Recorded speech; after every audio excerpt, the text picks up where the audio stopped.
Hello and welcome to round 2 of season 9 here in PSF1. We're at the Silverstone circuit for the British Grand Prix this weekend, and we start P3 behind Cliffy and Sean. We're going for the one stop today, super softs at 2 mediums course Park Fermion, so we can't change tyres. And we're going to sell a little bit extra fuel, but for now we'll leave you with Lily for the start of the race. And a good opportunity as well for some of these guys to get a decent go on the drivers. 5 lights for Silverstone, and the race is go. Good start, hopefully by everyone. Sean is way well. Lego, another lightning start, but he's going to get sandwiched between the two of them. He's got to go around the outside. Sean will hold P1 going into turn 1, and Lego already up to second place. We've got a Sauber wildly off in the background there. Not too sure who that is. Polar is losing positions, so I'm sure it's him. We've got an almighty crash in the background. What is happening here? We've got a Force India, a Red Bull, a Renault, and I believe a second Toro Rosso off the circuit as well. Someone has gone so hard into turn 3 there.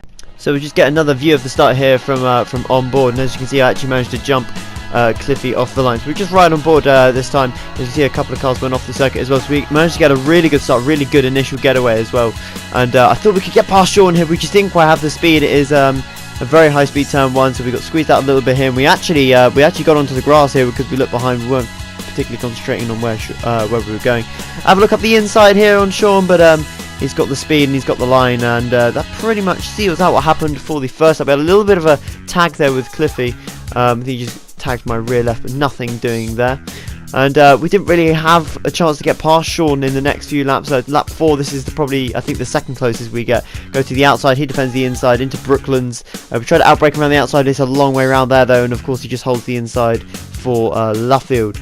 We can't get him with the cutback either. Lap 5 was a fairly similar affair. Again, he goes defensive fairly early. There was a lot of rubber banding as well, so you'll see a lot of that in this video. But again, we tried to hang around the outside of Brooklands. This time we cut back a little bit earlier, and he's been taking a wider line into Luffield, so we're trying to stick it up the inside here. But again, he's just got so much more grip, and we can't get past. So we end up, I think it was the closest we came until the next round, the round of pit stops. So it was lap 9, I believe we pitted.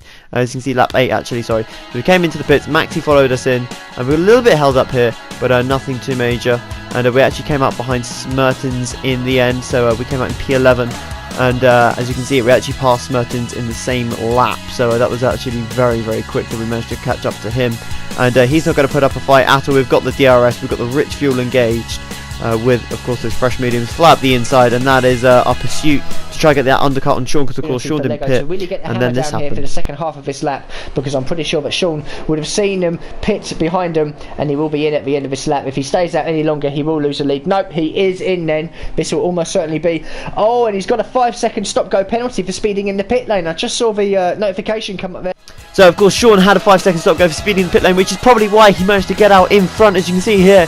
And I was talking to myself, and I was just like, how on earth did he manage to get out in front?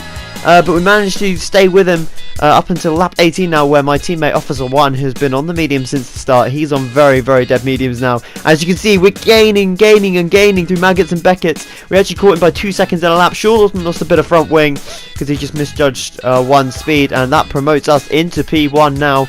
And 1 ends up pitting at the end of this lap, so we end up just getting a little bit of a tow, able to save a little bit of fuel here. And because of that front wing damage, it meant that Sean couldn't really challenge at all towards the latter stages of the race. You can see 1 pulls off to the pits there, and that sees us through to the final lap. We actually picked up a 3-second time penalty at some point, but of course Sean is too far back. He had a 5-second stop go anyway, so it was irrelevant. But as we come into the last couple of corners now, just making sure that we don't do anything silly. And a win at Silverstone in round 2, home Grand Prix win, very nice indeed. And yeah, very happy with that. And Sean actually managed missing out on a podium in the end. Penny actually got the podium, as you can see there. Not very much in that at all. But we'll see you for next week in Russia for another highlights video. Thank you very much for watching. See you next time.